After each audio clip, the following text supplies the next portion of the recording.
of 20, 173 yards, 3 touchdown passes, 142.3 rating. What a day at the office. All right, so that's 41 out of 45 on opening days for Gardner Minshew in his NFL career. That's right. I used 22 out of 25 last year. What the heck is in the water with this guy? I mean, what do you remember the incompletion? I don't. I don't. Let's go to the Jaguars broadcast booth. Jeff Lageman has the first word with head coach Doug Marrone, presented by Navy Mutual, insuring those who serve. Jeff?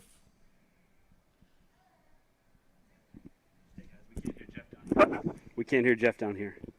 We'll get back to Jeff Lageman in just a moment, the head coach standing by. And Jeff, are you with us? I am. Can you hear me, JP? Yes, sir. We've got you now. Go ahead. I appreciate that. Hey, congratulations, Doug. A 27-20 win. You got a young football team, and you're able to get it done here on kickoff weekend. We can't hear him. He's like in the background. We can't hear him at all. Go back to JP. Let's let JP do it.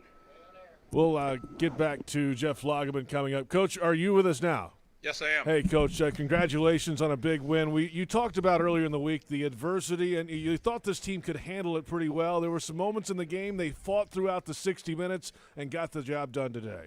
Yeah, I think you're exactly right. I think, when we talked about this team, just the way we were, building it, and not just myself and the coaches, but everyone, even the players. I think that, we were all in on, making sure that we always push forward and we don't look back. And just, so someone's going to step up. We don't know who it's going to be. We're not relying on, one person. We're, relying on everybody. And that's how I felt about the team, and I think that's the way we performed. A lot of youngsters made impacts today. We've talked a lot about the youth on this team, but James Robinson had a big day. C.J. Henderson had an interception in the play at the end of the game.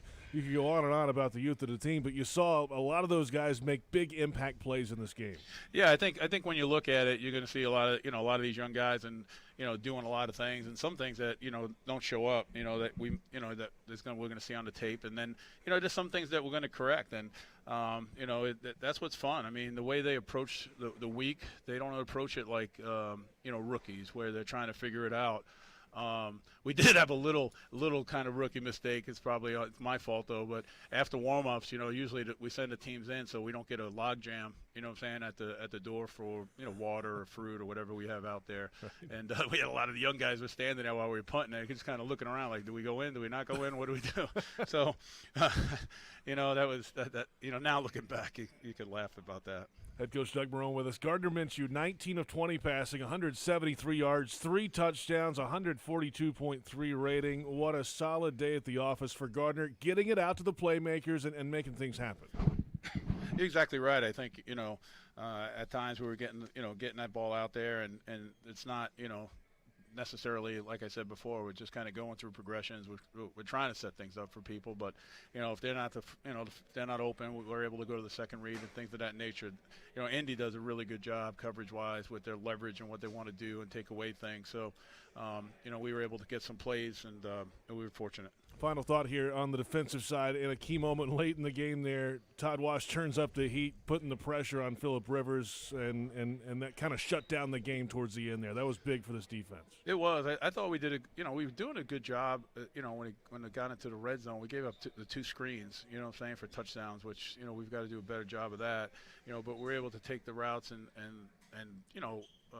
they moved the ball on us, but, we're able to kind of stop them. And then, Rivers, Phillip does such a great job of reading everything, and we lost some leverage on some of those routes on third down. So, we'll correct that and go. And, but the one thing that you don't have to correct is the effort of the team, and I think that's what's the most important. Coach, congratulations. We'll talk to you soon. Thank you, JP. Head coach Doug Marrone joining us. The first word with head coach Doug Marrone, presented by Navy Mutual, insuring those who serve. Back in a moment, we'll go into the locker room. The Baptist Health Locker Room Report coming up. Jags win 27-20 over the Indianapolis Colts. And this is Jaguars Postgame on Jaguars Radio. Brooks Rehabilitation outpatient locations throughout Florida are currently open and accepting in-person and telehealth appointments. They're following CDC guidelines to include screenings, temperature checks, face masks, social distancing, and additional sanitizing of all surfaces. They're taking extra precautions to ensure your safety so you can focus on your recovery. Please call their central intake unit at 904-345-7277, option 3, to schedule your visit. Brooks Rehabilitation is the official rehabilitation provider for the Jacksonville Jaguars. At most sandwich places, asking for more of something is just part of the drill. But what if you never had to ask for more? What if more was just a given? At Daly's, more is what our sandwiches are built on. More meat, more cheese, more veggies, more quality, more taste. All for a price that's anything but more. Sandwiches from Dash, made fresh. Daly's. Why live with foot or ankle pain?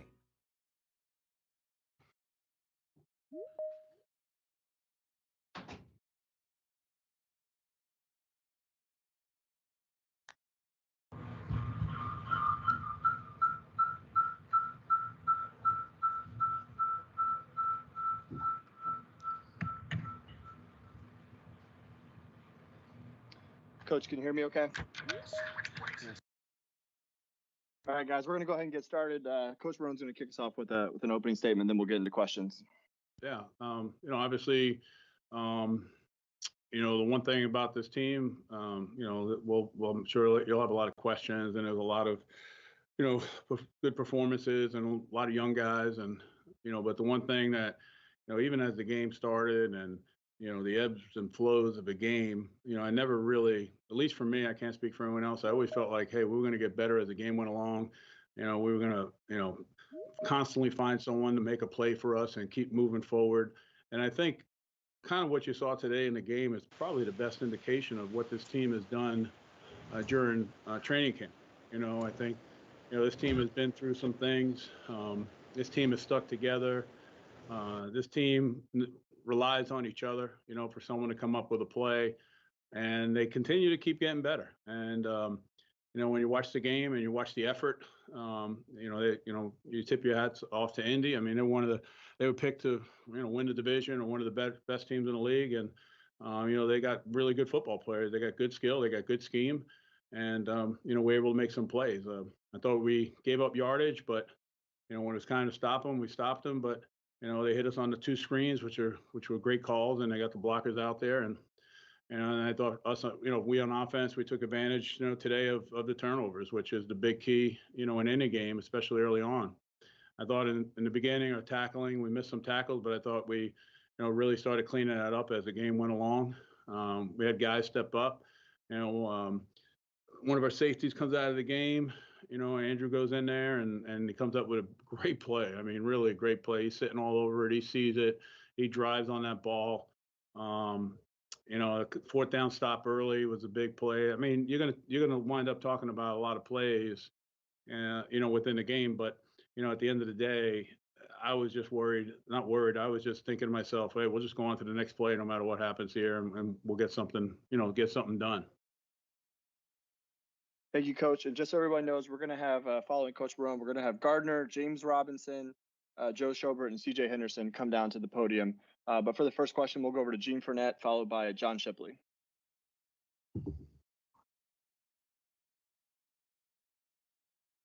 Doug, you alluded to it in your opening statement. Could you just talk a little bit about the play that Avery Jones made on that 4th and 1?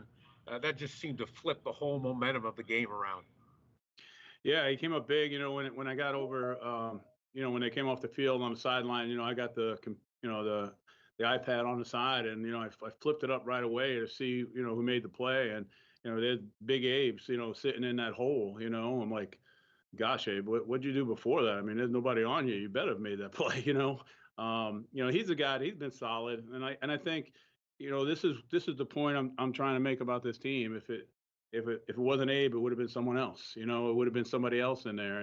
And it was a great effort. Like I said, you look early on. I mean, the effort on that field was outstanding. And I think, but you guys are out there. I mean, you watch how these guys practice. They practice with great effort. So that was able to carry over onto the field. And it wasn't the ups and the downs. You just always felt like, hey, we're in it and we're battling, and we know it could come down to the end, and we're just going to keep going. So those guys did a good job. You were early on, Gene. We were on the field quite a bit, but I thought the rotation was good, and we were able to get him in there feeling good, late in the drive, where he's able to come up with a big play on that 4th down stop.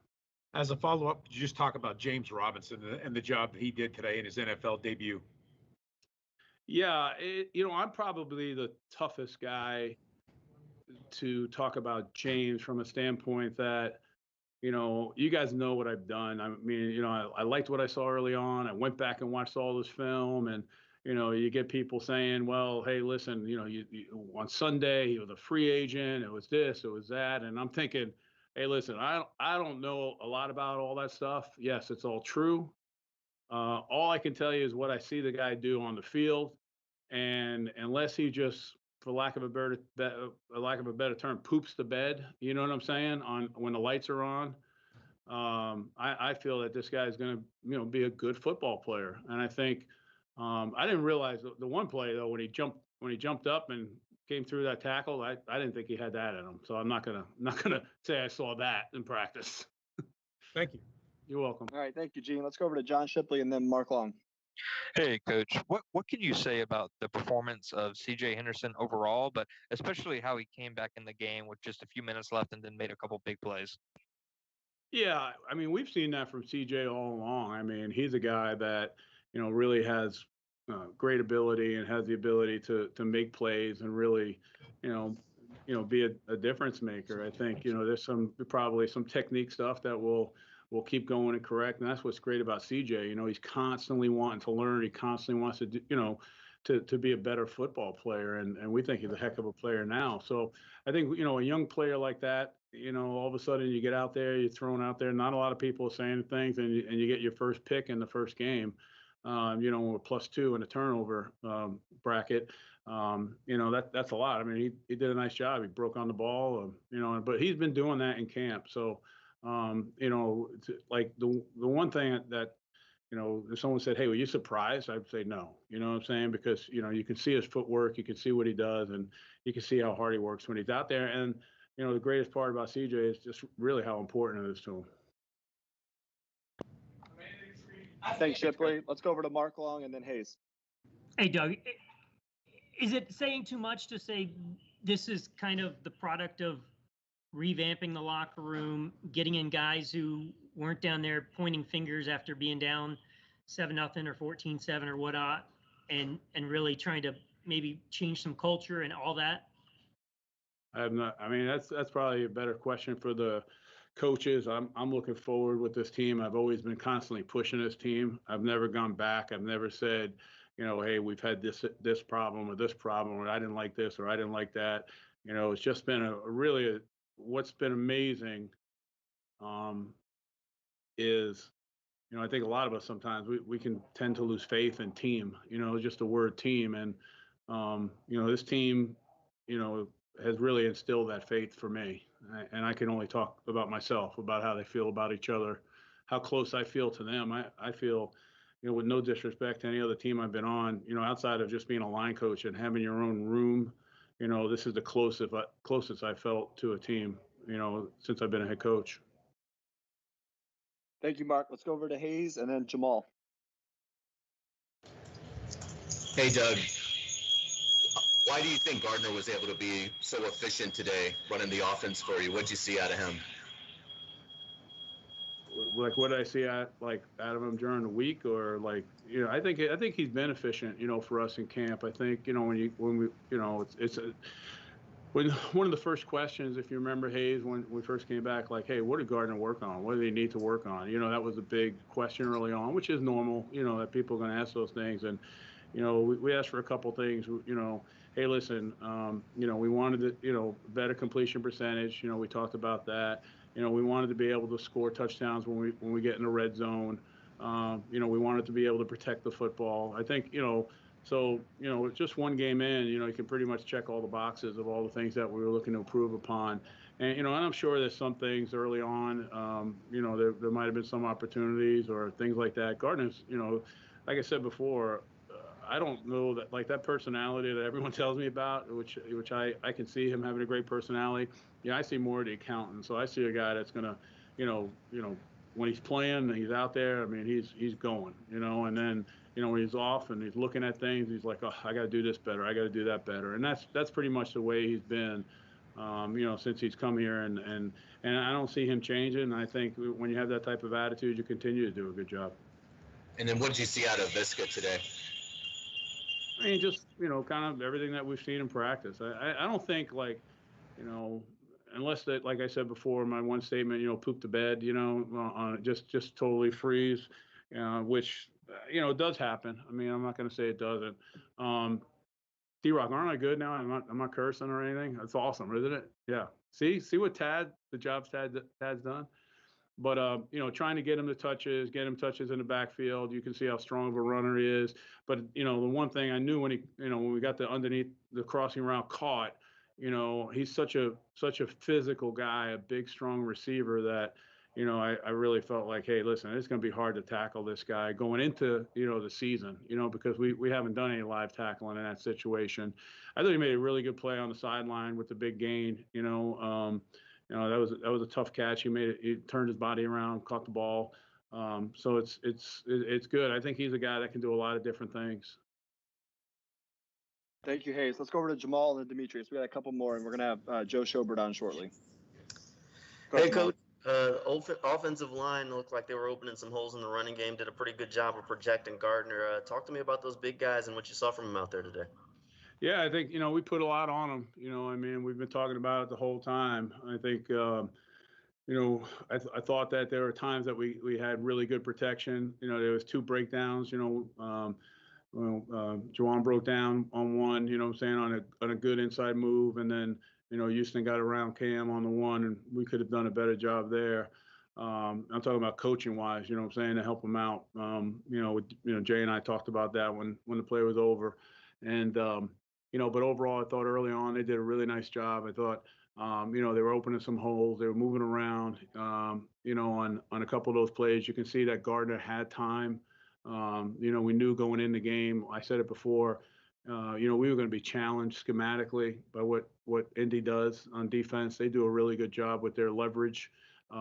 They really do a good job on crossers. They do, they really do a nice job. So, we needed some of that protection to be able to, be able to push the ball a little bit. So I thought it was a really good start for those guys. But again, they're like everybody else. They're hard on themselves, and they're going to want to play better, and and that's good. But I think they got off to a solid start against a good football team. They're good up front in the front 7.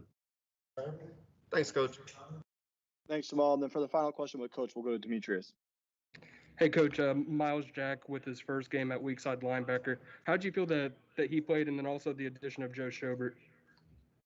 Yeah, I felt good about that. I mean, during the week, I felt really good. We were, I think when you look last year, there was a lot of things that hurt us in a certain area of the field, throwing the football wise, and we were able to get Miles there and really work hard on it. Rivers has always had a lot of success with a lot of things, and at times, depending on what you call, that will linebacker is the guy that's going to be there, one-on-one or be able to make the play. So again, sort of tough physically, sort of tackling coming up. You see Joe directing everyone. So, I was very happy with, with that. And I think, like I said before, I think the best part about this team, even if I say whatever I say, I can say it's great and everything. They're going to say, oh, I got to work on this. I got to get better at this. And that's what I'm talking about, this football team. And I really, I know this. We're working to get better every day, and we're working to push. And no matter what happened today, win or lose, and I know that if we lost, it would have been awful. But we won. But I really believe that this team will get better as we keep going. Thank you. All right, thank you, Coach. We appreciate it. If everyone can hang tight, we're going to have Joe Schobert on shortly. Thank you.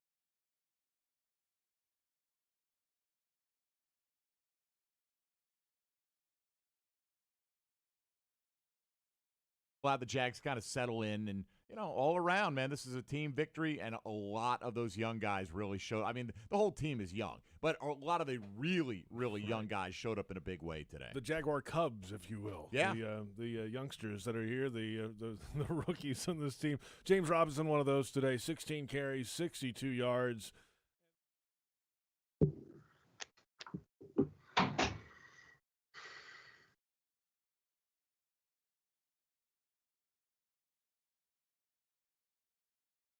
All right, Joe, can you hear me okay? Yep. All right. Thanks, guys. Let's go ahead and get started with Joe. We're gonna go to Mark Long for the first question to get us started. Let's go to D-Rock for the first question. It looks like Mark's in the middle of a walk.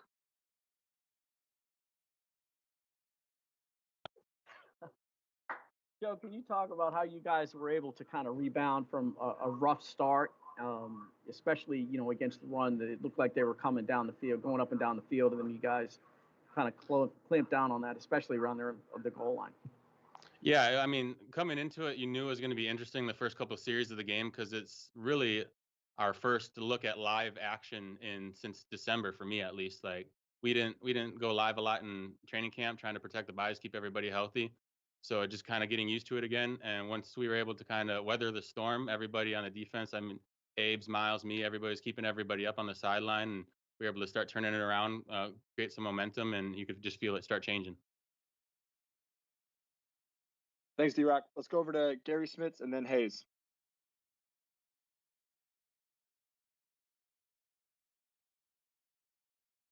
All right, let's go to Hayes and then Mark Long. Sorry about that. I'm unmuted now. Oh, go ahead, Gary. Yeah. So from your standpoint, you talked about how C.J. Henderson and Andrew Wingard played back there and the plays they made in the second half. Yeah, I mean, CJ's was huge, obviously, in the first half. That's kind of the first play that turned the momentum around for us after those first couple of series, like I was alluding to. Got his first pick. And then he just threw the ball on the ground, so I had to go run back and grab it because I had to make sure he got that for his keepsake. He didn't want the Colts to steal it from him. But that was huge for our defense, kind of started to set the tone, like I said, and our turnaround.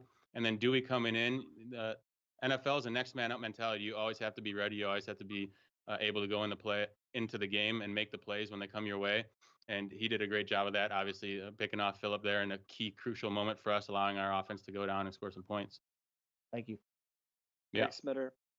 Let's go over to Hayes and then Mark. Joe, what was the biggest adjustment that you think you guys were able to make that helped carry the day for you?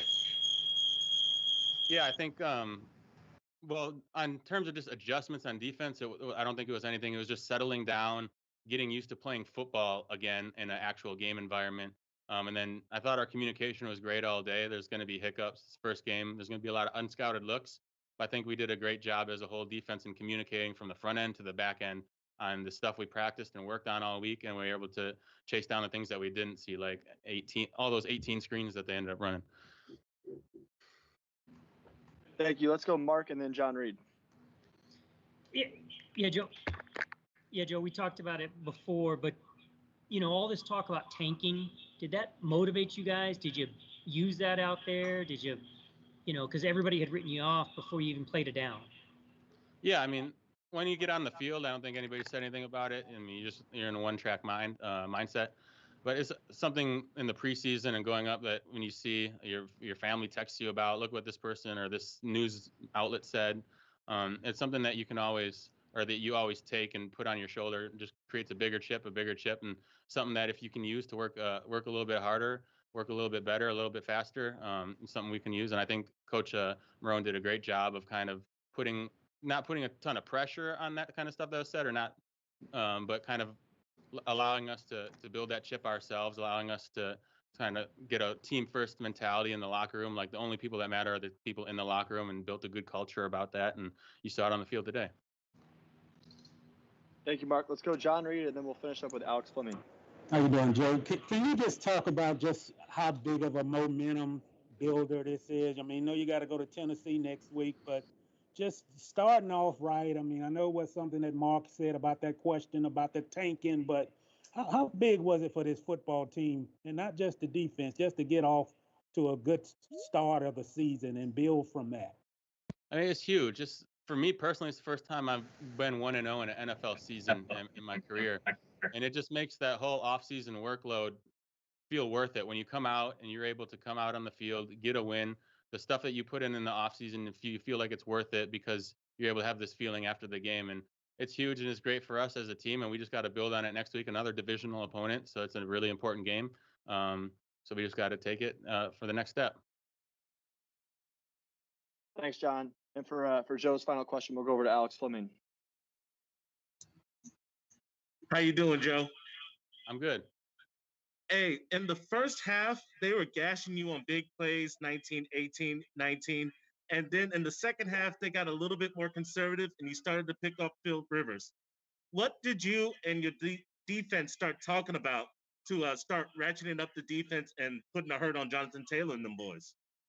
Yeah, I think it was just we came out obviously a little slow in the first half, and it's the first time of really live action for a lot of us on defense for since last season. So we knew we always talk about coming out fast, but you knew there could be a little bit a lethargic start. But once we started getting settled in, kept communicating, kept talking, we were able to play off it. Everybody got comfortable.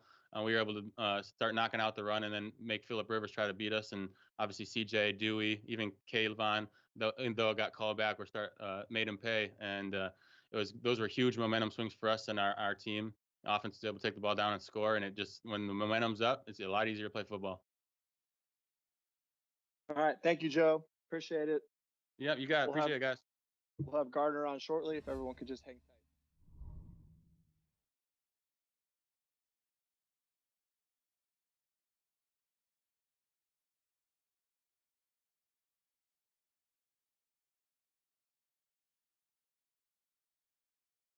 Inspires others in Northeast Florida through their love of the game. You can win a trip to Super Bowl 55. Visit NFL.com/fan of the year now to nominate yourself or others for a chance to win.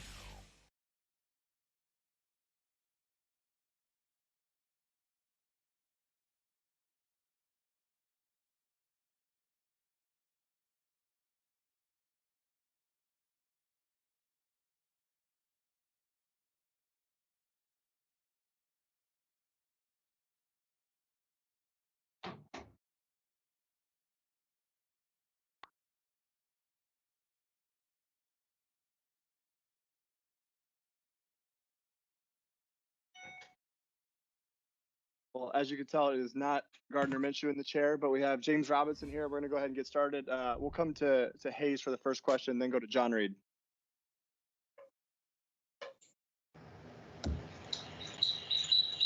Hey, James, just when did you feel comfortable about the game plan and everything? Because it seemed like from the first carry you were really into it. Were you surprised at all at how the success you were able to have early on? No, I wasn't surprised. I mean, the way the O-line blocked today was amazing. And, I mean, just having guys like that up front and open up those holes like that, it makes it easier for a running back. So, yeah, I mean, I really thank those guys up front. All right, thanks, Hayes. Let's go over to John Shipley and then Eric Adelson.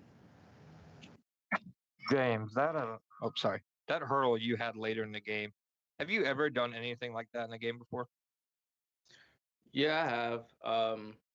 My senior year of college, I don't think it was I don't think I jumped like that before, but it was kind of like a little hurdle. But I mean, yeah, I've had a few. Thanks, James. Thanks, Let's go over to Eric Adelson and then John Reed. Hey, James. I just wanted to ask what kind of energy you guys drew from the crowd today. I think it's pretty good. I mean, other than the energy from ourselves, I think it was pretty good to have the fans, just having fans there and helping us out. And I think just also as a team, we had a lot of energy going out, a lot of guys making plays. I mean, it was just great. All right, thanks, Eric. Let's go over to John Reed and then Cassidy. How you doing, James? Did this feel as what you expected? I mean, going into this first game, what was your approach? Was it similar to just going out and doing what you did at practice? I mean, what was your approach today? Just be myself, not try to change who I am, and go and play in my game. The coaches told me just go be you, and that's what I did. I mean, I didn't go out there planning to be someone else and someone that I wasn't. And I think just the way after the first carry, I was like, okay, yeah, we're in it now. I mean, yeah, it's the first NFL game, but after that first play, that's gone. Now you got to play. So just went out there and be myself. All right, thank you. Let's go over to Cassidy. Hey, James. There were a lot of big performances from rookies today, yourself included. Was there anything this off season, or maybe during rookie symposiums or meetings, where y'all kind of sat down and said, "This is the impact we want to make right away"? I think we, as a whole, we all wanted the same goal, just have a lot of energy and just, I mean, not have that many mistakes. I mean, coming in as a rookie, a lot of people think you'll have a lot of mistakes, but I mean, I think all the rookies that played today was great. I mean, LaVisca, the guys on special teams, I mean, everyone just did great. Thank you. Thanks, Cassidy. Let's do two more with James here. Let's go over to Gary Smits, and then we'll finish up with Jamal.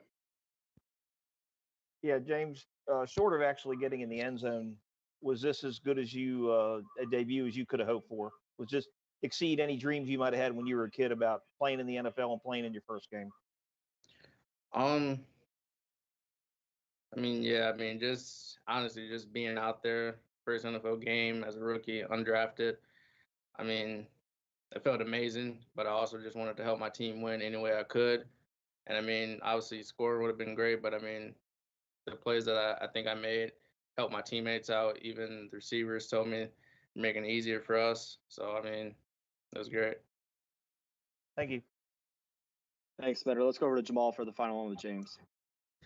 Hey, James, after today's performance, fans definitely know who you are at this point. You're going to get a whole lot more hype.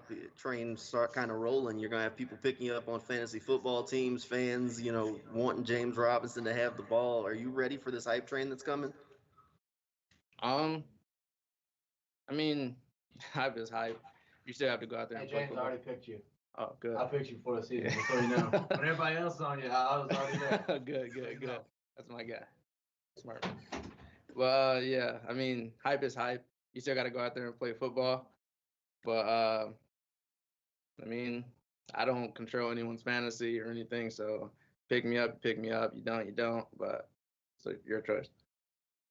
Appreciate it, Thank you, James. And we're going to get Gardner in the chair very shortly. Yep.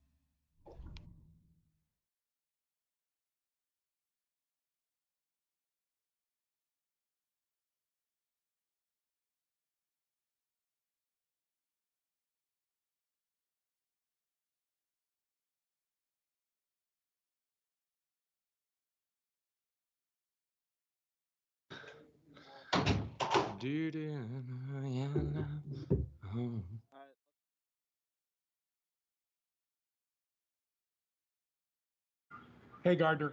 Could you just talk? You're on mute. Damn, who did that? That ain't nice. It's Mark. That ain't nice. By the way, thanks for throwing shade on me on DJ Chark. Anyway, Yes. Pile on. could you just talk about having a day that was as close to perfection as you could possibly have? Even the ball that you threw incomplete was a catchable ball. Did you ever dream that it could be like this?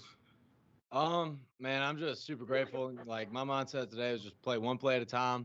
Got an offensive coordinator that's calling good plays, receivers that caught the ball, O-line that's giving me time, and a running game that really got us ahead of the chain. So, I'm just trying to do my job one play at a time, and I'm very, very grateful for the opportunities and the people around me. Thanks, Gene. Let's go over to Hayes and then John Frary. Hey, Gardner. What kind of impact did LaVisca make for you guys today? Oh, LaVisca's awesome, man. He's one of those guys. He plays receiver, but he runs the ball like a running back, and we just find ways to get the ball in his hands. Even the touchdown to DJ, that worked because they were worried about LaVisca catching the ball, and we were pumping down to him. I'm very excited for him. I think he's going to continue to work, continue to stay humble, and I think he's going to do really, really good things for us. Thank you, Hayes. Let's go over to John Frary, D-Rock, and then Mark Long. Go ahead, John. Hey, Gardner, let me ask you, how much did it help you in the offense when the defense made that big stop when you were already down 7 points and it looked like the game might be getting away if Indianapolis got in on that score? How did that pump you and the offense up? Oh, it was huge, man. I think that was the story of the day. Those times, the defense, we had to pick them up. And those times they definitely picked us up. And, man, I'm super happy for those guys. They really closed the game out. They iced the game. They won it for us. And, man, like, That's what team win's all about. And then how much do you feel more confident this year because you went into camp, you were the starter, you knew that all off season basically. How much more confident are you with all the different guys you have? There's a lot of rookies. You mentioned Chenault, just your ability with the offense right now. Yeah, I think one of the things that served us well today is that we all have so much belief in each other. Whether it's me and them or them and me. I think when you have that, you can trust people to do their jobs, and everybody can focus on their own. And I'm really proud of how we played. I really think that we're just scratching the surface.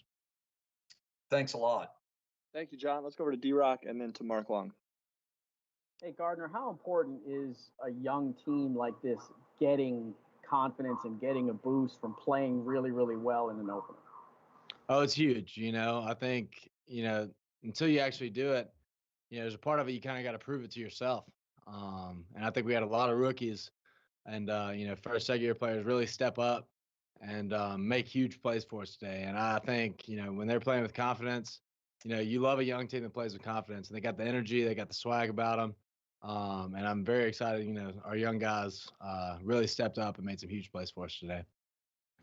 Do you remember what it was like for you last year in that opener when you came in and got all that confidence? Do you think that's sort of what these guys are experiencing right now, just how they're leaving the building feeling the way they played? Yeah, I know for me at least, you always say, I know I can play this league, but until you do it, I know this time last year, that was the time where I was really like, wow, I think I really can do it. And I think our guys have that same confidence to where they know that they belong here and that not only do they belong, but they can be really, really good players for us. Thanks, D-Rock. Let's go over to Mark Long. Hey, Gardner, you talked about all the tanking talk as crap, I think you called it. Do you think this will put it to rest or at least silence it for a little bit anyway? Oh, I don't care what y'all talk about, man. We're gonna do what we do. Try to win one game a week. That's all we can do. But I'm very excited about the start we've had. Thanks, Mark. Let's go over to Cassidy and then Jamal. Hey, Gardner. We heard you talking to James as he was leaving, just congratulating him. What all were you saying to him? Oh man, all week, really all camp, we knew what we had in James and we knew he could do it. And man, just so happy for him. A guy that really got overlooked in the whole process. He's a guy that I kind of identify with. Feel like coming out of high school, a super productive player, didn't get recruited like he should. Super productive in college, didn't get scouted like he should. But he's a great football player, and I'm super glad they just had the opportunity to get out there and he made the most of it. And then with less fans today, were you able to have family or friends here? Yeah, I got some family and a few friends here. Very excited to go see them right after I get done with y'all. We'll leave you to it. Thank you. Thanks, Cassidy. Let's go over to Jamal. Hey, Gardner, fans really getting their first chance to see James Robinson. Obviously, you knew what you had in him. I heard you telling him you already had him on your fantasy football team. Right. Obviously, you kind of expected it, but when he did that hurdle move during the game, even you, were you kind of like, whoa, did you see that coming? That's what it was. Kind of funny, after a big play like that, you kind of, jogging the ball and you're looking back, see if there's any flags. And I remember looking back, and I think it was Jawan and Brandon. They're just like, who the hell is this kid? And they were just astounded. I was too. And man, I'm so happy for him, and I'm excited to see what he's going to continue to do because I think he's, a really, really good player. And the touchdown celebrations that the guys have been doing during the game, are you going to get in on any of those, or are you going to work your way into that? Dude, they didn't tell me anything. So I was kind of left out and kind of awkward there. But shoot, as long as we score touchdowns, I don't really, have much right to complain. That's going to make an awkward encounter when you tell them in the locker room, right? Dude, I'm not going to bring it up. They weren't even that good. They could do better. Thanks, guys. Let's do two more questions for Gardner here. Let's go over to Eric Adelson, and then we'll finish with Alex Fleming. Go ahead, Eric. Thanks, Ted. Hey, Gardner, I appreciate your Macho Man tribute. What energy did you draw from the fans today? Yeah, it was huge, man. We had some critical situations where, the defense needed big stops, and the fans were right there with us. Really felt like a home field advantage, even though the limited capacity. I'd encourage people to keep coming out as safely as possible because it really does help. We're going to do our best to make sure we're worth watching, and we're very appreciative for everybody that came out today. Thank you. Thanks, Eric. And let's finish up with Alex. How you doing, Mr. Minshew? Couldn't be better. So you threw for 173 and 3 touchdowns. Shark and Cole were wide open on your touchdown passes. What did you see in the defense that you were able to exploit? Yeah. So DJ's, that was kind of a low-high read on the corner. We had LaVisca in the flat. Where if the corner got any depth, we'd throw it to him and hope that he's going to go run somebody over. Or if he bid up, that we'd be able to throw a touchdown to DJ. And then the one to Keelan, man, that was a great play design by Coach Gruden. He kind of snuck out the back door and was wide open. Those are the ones he loved to throw. All right, thank you, Gardner. Yeah, we'll have appreciate it, CJ guys. on here shortly. If everyone could just hang tight.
Voting. Here's how it works. I'll get a vote. Mike gets a vote. And Tony Smith in for Fred Taylor tonight will get the vote and a half. Oh, he gets the full vote and a half? Oh, is that No, what I don't know. That's fine. Well, that's how we've done it in the past. We can change it up. Would you like the vote and a half? No, I would not. I would like Tony to get 1.1 votes, though. I don't think he gets the full vote and a half. Okay, It'll still break the tie. I'm fine with that. That's cool. It'll still break the tie. A tenth of a vote. Just enough to break the tie. All right, what do you got? I like that. I'm going to start. If there is a three-way tie, that is. Yeah, what do you got? I don't think there will be tonight. Because you could go so many different ways for player Well, that's what I'm of the saying. game There may be voting. 3 different votes. That's what here. I'm saying. And Tony's pick will win it then. I know, but I'm building into my pick. Oh, so okay. That's where I'm going with that transition. All right, what do you got? There are so many options here, Mike, that you could do. You could pick the quarterback. He had a good day. The rookie running back had a good day. He had some receiver play that was very good. But you know what? I'm going to go with C.J. Henderson. Jaguars cornerback. He had 5 tackles today. Had an interception in the game as well. And if you look through the defensive statistics today overall, C.J. Henderson had that 3 pass deflection or passes defensed in this game, including the game winner. The game winner at the game end. sealer. So that's my vote. C.J. Henderson. With all that said, he's my vote for player of the game. That's a good one. Had you gone another way, I might have gone with C.J. Henderson because I want to make this a little dramatic as well. I will go with Miles Jack here with 11 tackles, 8 solos, a sack, a total of 3 quarterback hits. So he rattled Phillip Rivers a few times there. I thought just you looked up and he was all over the place today, Miles Jack. So, all throughout the game, he made an impact on this one, and I'll give it to him with the 11 tackles, including a sack. So we got one for Jack. We got one for Henderson. We got a 1.1 coming for somebody. Yeah, still a lot of directions you could go, right? With Robinson as an undrafted rookie coming in and having the kind of day he did and the big run late to set up the drive to extend the lead out to 7. But look, for a guy that I had a lot of doubts about when they drafted him in the top 10, that him jumping up draft boards when he ran what he ran at the Combine, winds up coming to the Jags in the top 10 there with C.J. Henderson, 5 tackles, including the pass defense that seals the game, and a pick in his NFL debut, after we spend weeks saying, I wonder what it's going to look like and feel like for him the first time he steps on a field is to play a regular season game. Well, the stage was certainly not even close to too big for him. He was physical, too. He was. I And mean, nice tackling, really hard tackling. Yeah, I that was good. I mean, he made that one like a yard or two short of a first down where he just came up and stuck his man, and he went right down. So, yeah, he was physical, man. He was all over the place. And, I was like Tony. I had no idea what to exactly expect today out of C.J. Henderson. You hear he has all the tools. Then the thing that gets publicized the most out of training camp, he has a bad day against Keelan Cole in the end zone. Keelan catches a couple touchdowns on him. Well, Keelan had a pretty good day today against everybody that the Colts threw at him. So maybe he's in for a good season as well. But I have no quarrel with C.J. Henderson as player of the game. C.J. Henderson, the Jaguars Radio Network player of the game. If you're looking for the MVP of the truck game, then look no further than Ford F-150. Loaded with impressive capability and designed to dominate work, play, and everything in between, this truck makes tough look easy. No wonder it's the official truck of the NFL and proud partner of your Jacksonville Jaguars. The Baptist Health Injury Report when we return. It's Jaguars Postgame on Jaguars Radio. Proven IT implements a strategic game plan designed to streamline your business for maximum results. Make the winning choice with the official business systems partner of the Jacksonville Jaguars, Proven IT.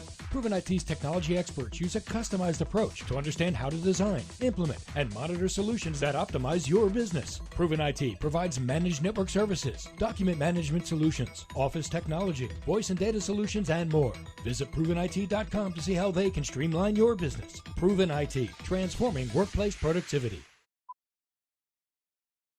Any repeated physical activity puts stress on the body. Checking your phone, getting in the car, sitting at your desk. Checking the phone, getting in your car, sitting at your desk. Checking your phone for the 50th time today.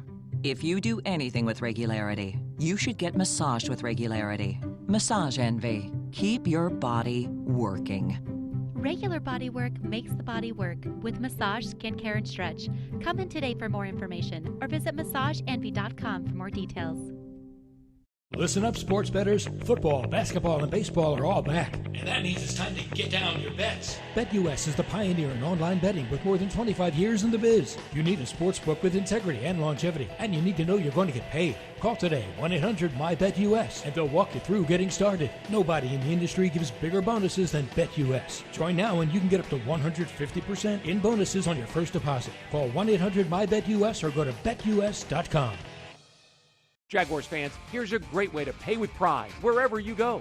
Exclusively from TIAA Bank, the Jacksonville Jaguars Visa debit card comes with a fierce look and fantastic features, along with the convenience to make purchases online or at millions of locations worldwide. And it's yours, free, when you open a Yield Pledge checking account.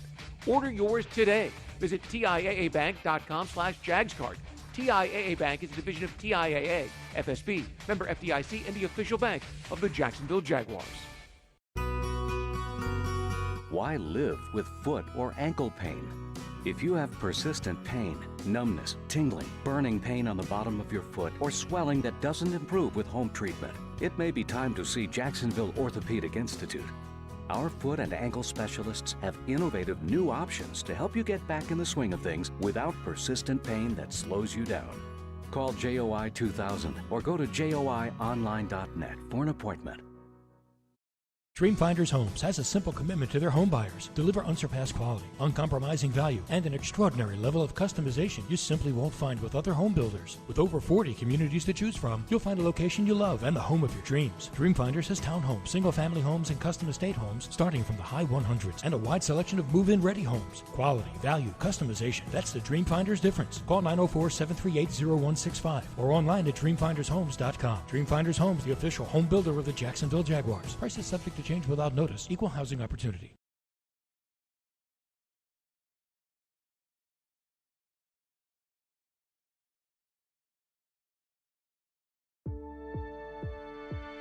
Welcome back, Jaguars postgame. JP Shadrick, Mike Dempsey. Glad you're along with us after a Jaguars.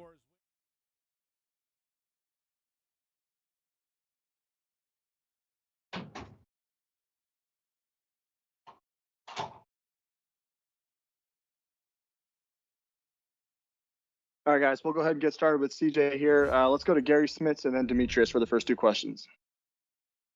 CJ, I know you didn't get in the end zone like your first college game, but short of that, is this as good a first NFL game as you could imagine? I mean, I imagine better, but I'm thankful for it. I'm ready to get back to work on Monday. Thank you. Thanks, Better. Let's go over to Demetrius and then Cassidy. Hey, CJ, I hope you're doing well. Just talk about how it felt to get your first career interception off of a guy like Philip Rivers. He's been around the league for so long. Just how did it feel to get that interception? It felt good. It was a great play. I studied hard all week, and I was prepared for it. So, nothing I did today was a surprise to me. But I got a lot to work on, so I'm get started on that. Sort of coming in and out of the draft, people sort of knocked you for your tackling ability, but today it seemed like you made a couple of huge hits. Do you feel like you proved the naysayers wrong, I guess? No, I'm not here to prove anybody wrong. I'm here to prove myself right. I don't worry about what other people have to say, because that affect the way I play. Appreciate it. Thanks, Demetrius. Let's go over to Cassidy and then D-Rock. Hey, CJ. First, real quick, just want to clarify something. How old are you? 21. So you were 4 when Philip Rivers came into the NFL. Yeah, I get it. I feel like you've kind of been watching him your whole life. No, I'm not a big football fan, to be honest. I know. On that interception, it looked like you kind of cut around in front of your receiver and were waiting on him, maybe baiting him a little bit. Can you walk us through it on what you saw from the moment he really dropped back? I saw the ball the whole way, the coverage we were playing, but I was scared. I was scared as hell. I thought I was gonna drop it, so I caught it the way I did, and celebrated after. Is that the first time you've ever been scared, knowing that you were about to grab one?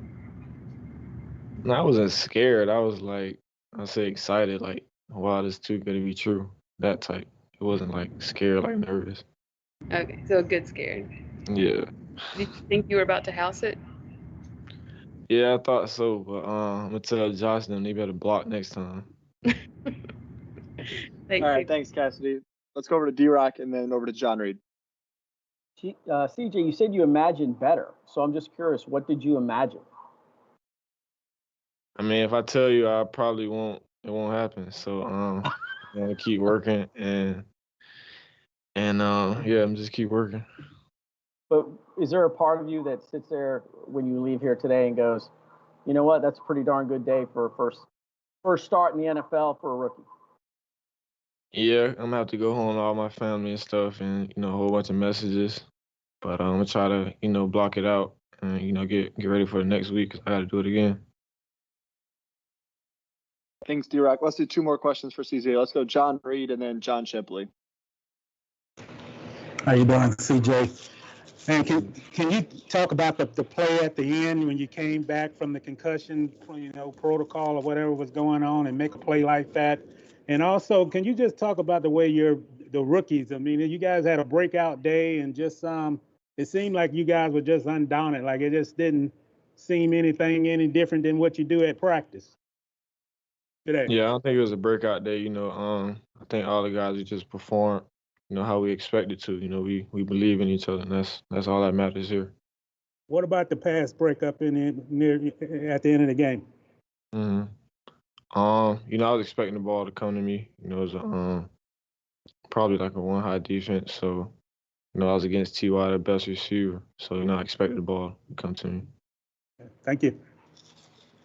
Thanks, John. And let's finish up with John Shipley. Hey, CJ. James Robinson mentioned that the team did a good job of creating your guys' own energy. Can you just kind of speak to that, especially from the defensive side, and how you guys kind of hyped yourselves up?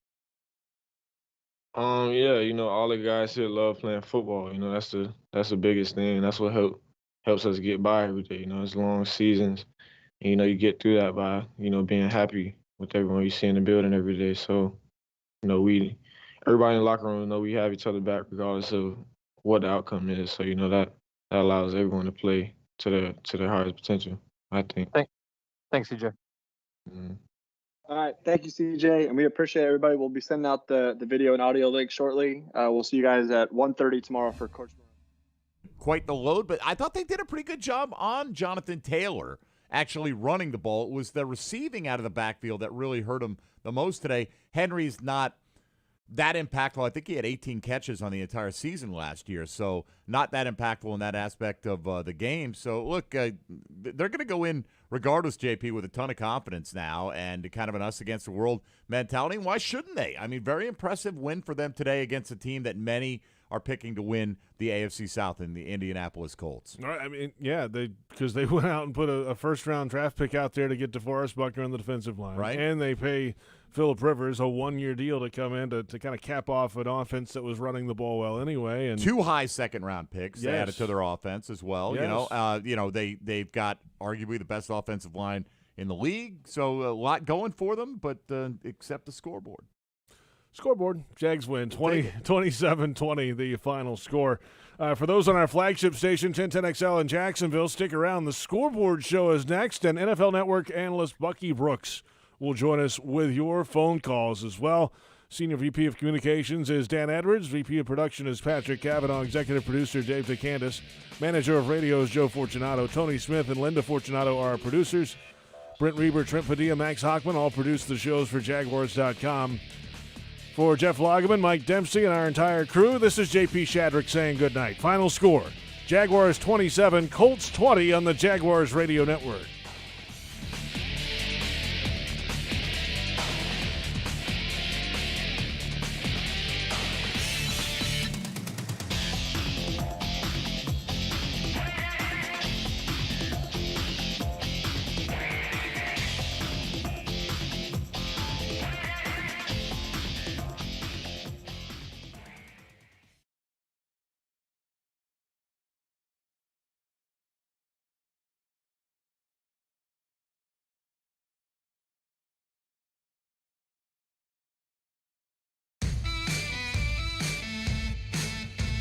This is the Jaguars Scoreboard Show.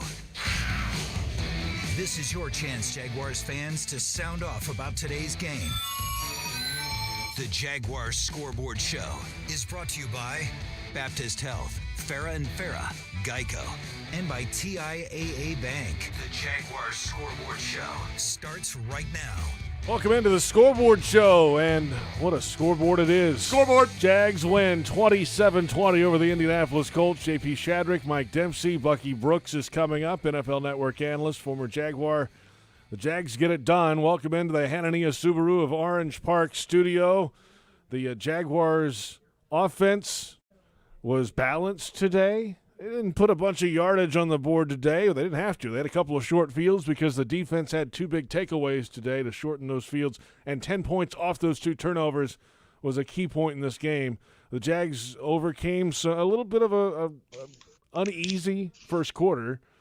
Got back in the game, stayed in the game, and then finished off a really good football team. This is the kind of game that a coach loves, right? You win the game, but there's plenty you can point to on the tape. Like, we gave up 200 more yards than we gained, right? Guys, we got to clean this up, right? It's not like everyone's feeling great about everything. You feel great about the victory, and that's the most important thing here. But there's a lot to clean up, a lot of room for improvement. But, at the same time, you got to make those improvements, or else, there are going to be teams that won't lose the turnover battle 2-0 to you that are going to take advantage of all that yardage that they gained today, but they got the job done. Let's go to the phone lines and welcome in NFL Network analyst and our co-host on Happy Hour on Wednesdays, Mr. Bucky Brooks. Good afternoon in L.A. Bucky, how are you?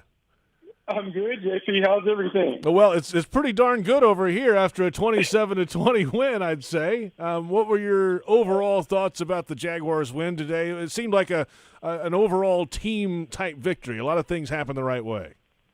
Yeah, a lot of things happened the right way. Very excited about how they played. I think first thing that stood out to me was the effort. I felt like watching the game, the guys played hard on both sides of the ball. It wasn't a great execution game like the entire game, but I felt like they played hard. They played through their mistakes. And because of their effort and energy, that enabled them to make some plays when they needed to make them. And so I think there's a lot of good stuff that Doug Marrone can build on. And the fact that they won, I think it was a very, very positive first step. Hey, Bucky, it's Mike here, man. Good to have you on the Scoreboard Show with us this season. Early in this game, Bucky, it's 7-0. The Colts are doing seemingly what they want offensively at will. How big was that fourth down stop for the Jags to just, at least for the moment, stave off going down a couple of scores and get a little chance to catch a breather? That might have been the biggest play of the game because it did seem like the Indianapolis Colts were having their way. They were running it. They were throwing it to the running backs on the backfield. They zipped up and down the field their first two possessions. But that stop kind of gave the Jaguars a little life. And then when you think about that stop and a couple other third and fourth and short situations where they came up big, I think that first one gave them the confidence that they could concede yards, but they could buckle down when they really needed to. Bunch of youngsters got it done today for this Jags team. James Robinson looked really good as the running back, especially in the first half of the game. Chenault was lining up all over the place, had a wildcat snap at one point. C.J. Henderson, though, was the Jaguars Radio Network player of the game, Bucky, with 5 tackles, 3 passes defensed, and an interception, and he swatted that ball away as one of those passes defensed to end the football game. Youth movement for the Jags. We talked about it the weeks leading up to the season, but those guys came in and played well today. Yeah, they came in and played well. And I think what you saw, even listening to Doug Marrone and some of the players afterwards, Doug Marrone sounded very optimistic about this team and what their long-term future could be because he talked about the way they really bonded together. Well, when you look at the young guys, I think it's really important. All of the young guys came from winning programs. They understand what it takes to win. They weren't afraid of the big stage, and they really competed. I think C.J. Henderson in particular, there are some questions about how physical would he be as a pro. Well, he stepped up and made tackles on the perimeter. He competed on the edge against T.Y. Hilton, made some plays, got the interception. Man, there was a lot of good stuff that he was able to do. And look, I'm going to say this because it was negated, but Caleb Chasen getting the interception, like on a critical situation, like that would have been a huge play if not for the penalty. So all of the young guys not only got on the field, but they made plays. I think that is a very, very positive development, especially considering the fact that he didn't have a preseason. Yeah, no doubt about that. Hey, Bucky, get ready because when we come back, we're going to open the phone lines, and you, for the first time, will get to participate in the phone call sessions. And fortunately for you, it's in a winning result today. I know you're looking forward to this. I am. All right. The phone lines are open, 355-NFL1, 355-6351. We will take your calls when we come back. This is the Scoreboard Show on Jaguars Radio.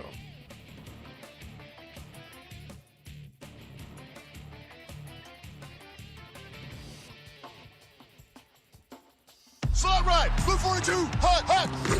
A great quarterback is a true leader with a work ethic that never wavers and a desire to win that is second to none. We know a truck like that. Ford F-Series, America's best-selling truck 43 years straight.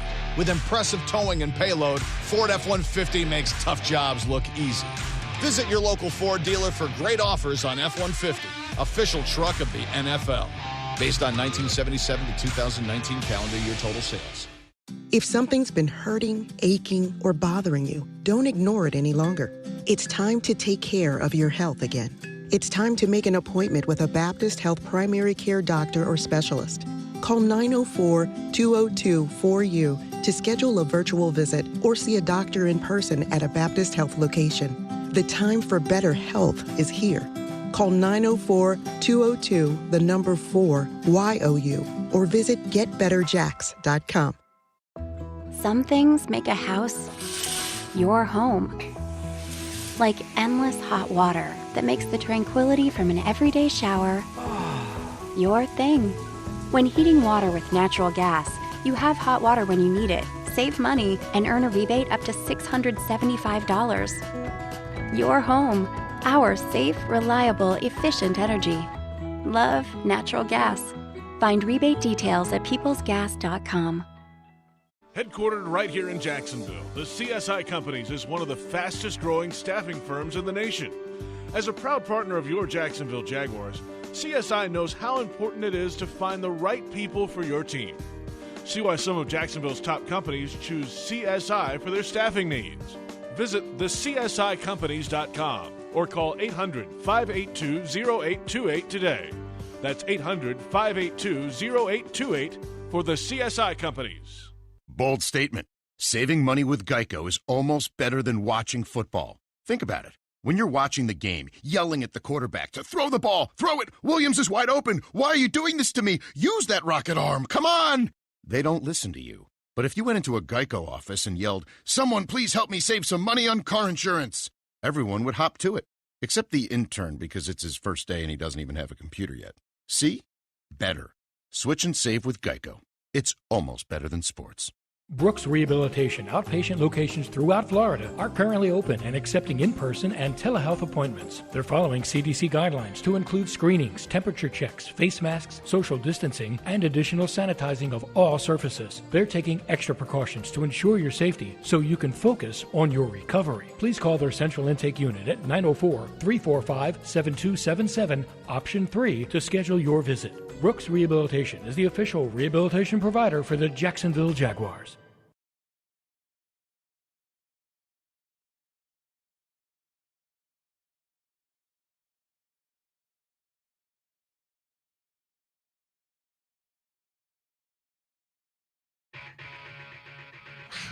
The Jaguars Scoreboard Show continues right now. Welcome back to the Scoreboard Show. Jaguars 27, Colts 20 in Week 1. J.P. Shadrick, Mike Dempsey from the Hanania Subaru of Orange Park Studios. Bucky Brooks is on the phone line with us from Los Angeles, California, the mobile Hanania Subaru of Orange Park Studios. And we're going to go to the phone lines. Yes, we are. Just wanted to point out that hashtag Leonard Forget is currently trending in my timeline, Bucky. Not a good day for the former Jag so far, by the way. Jan's squad got the score run up on him by Green Bay. Ronnie Harrison took an L. Fournette, we don't know yet, and I'm assuming that this means the Cowboys are going to beat the Rams tonight, and that would be just fine with everybody in Duval, Bucky. All right, we've got callers on the line, so let's begin with Matt in Orlando. Matt in Orlando, you are up on the Scoreboard Show with Bucky Brooks, Mike Dempsey, and J.P. Shadrick. Go ahead, Matt. Hey, I just wanted to talk about Wingard's momentum shift. He sat down on that route and came up and made the play when we needed the most. All off season, we've been talking about all the guys that we've lost, and the Jaguars went out there and showed that we didn't really lose too much today. All it's about is winning, and I'm hoping that tanking narrative runs away, and we continue to win. That's all I got, guys. Man, go Jags. Duval.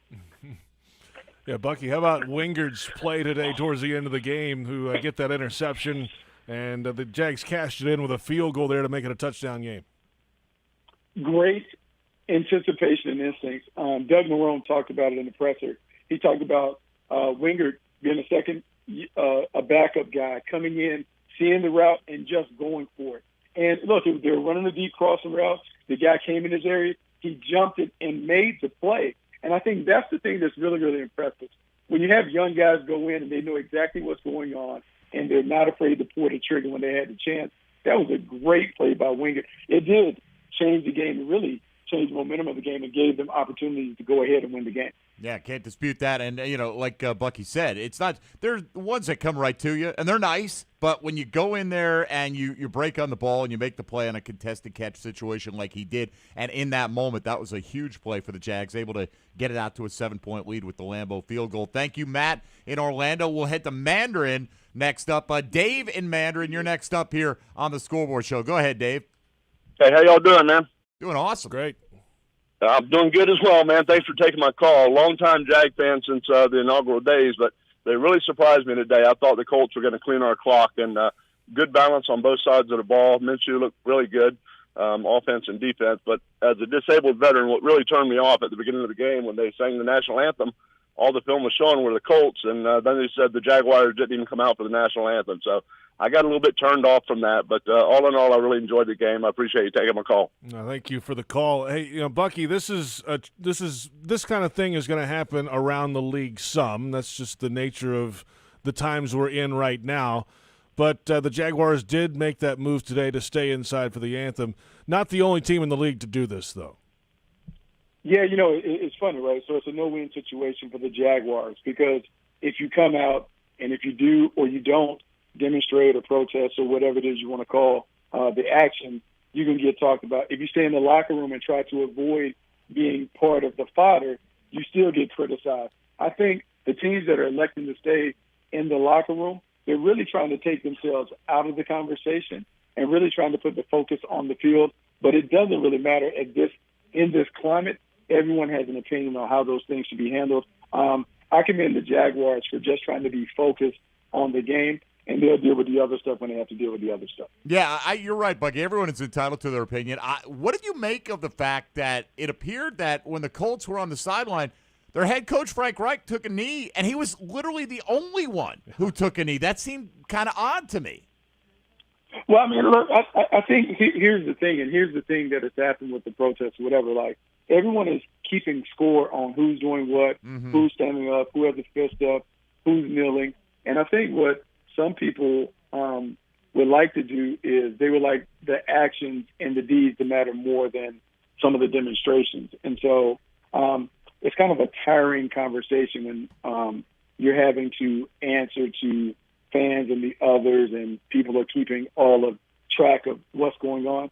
And I think some guys are just kind of like, you know what, I'll just kind of like to remove myself from the conversation, kind of focus at the task at hand. And whatever I decide to do to further the conversation, I'll further the conversation outside of the game day. All right, well, let's get back to our task at hand. Dave and Mandarin, thank you for the call. We go to Kay on the west side. Kay on the west side, you are on the scoreboard show. Go ahead, please. Hey, Duval. There you go. Yes, sir. Yo, let's go. Let's go, Jaguars all day, baby. Look, check this out. It's just like what Pat Riley said about the Miami Heat when LeBron James abruptly left. And he said, this is not a rebuild. This is a retool. That's all this is. This is a retool. We got rid of players who we felt were stymieing the growth of the culture we want to build. And so we retooled with quality players, talented players with quality character. We're straight. We're good. We're good. Relax. I like the attitude. I'll say that, Bucky. That all's well in Duval now. All of a sudden, I mean, all is well. I will say this though. I think there is something to the chemistry and the continuity in the locker room. I think what happens when you remove a handful of players that didn't appear to want to be in Jacksonville, or they're very disruptive in the locker room, I think what you've done is you've now allowed a bunch of young guys to step to the forefront and be leaders. And I think we have to remember, Josh Allen didn't really play a lot in this game.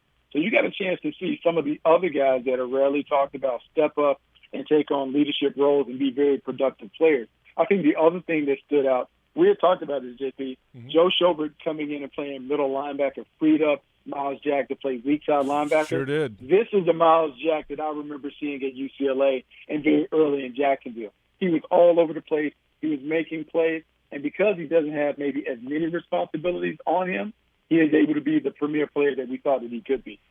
He had today 11 tackles, 1 sack, a tackle for loss, and 3 quarterback hits. So, yes, he was impactful on defense today. Let's take a timeout. We'll come back with more of your calls. The lines are open, 355-NFL1, 355-6351. JP Shadrick, Mike Dempsey, and Bucky Brooks with more of your calls after this on the Scoreboard Show on Jaguars Radio.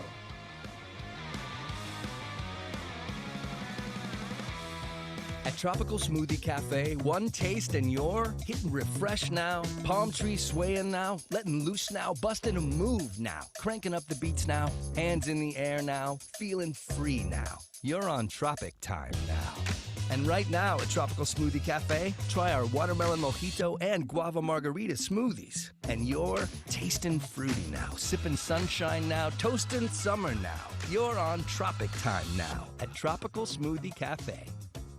Jaguars fans, let's tackle social injustice together on game days with Selfies for Change. Visit TIAABank.com/selfies for change to take a virtual selfie with a Jaguars player and unlock a $5 donation to the Jaguars Foundation to help fight social injustice. Share your photo on Instagram or Twitter using hashtag Selfies for Change so more fans can be part of the movement. Join us on game days at TIAABank.com/selfies for change.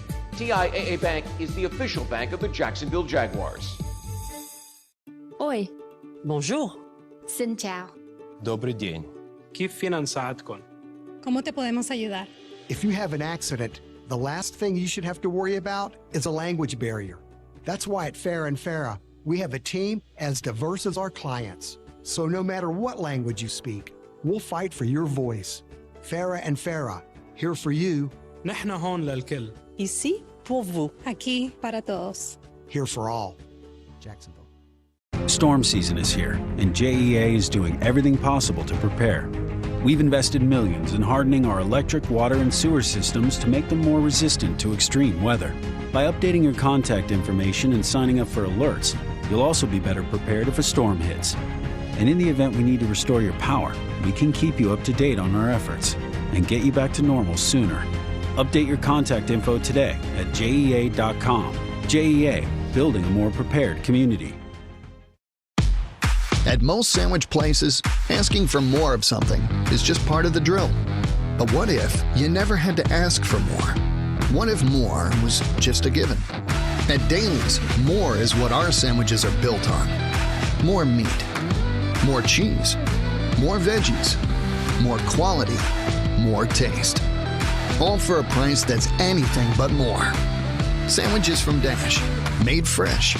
Daly's. Kessler Creative, proud partner of the Jacksonville Jaguars, has the large format printing services running in high gear, creating large banners for marketing events, full vehicle wraps. Learn how Kessler changes the game with print and direct mail innovation. From eye-catching restaurant menus to real estate yard signs and event displays, Kessler does it all. Kessler Creative, Jacksonville, Florida. Results-driven marketing and a proud partner of the Jacksonville Jaguars.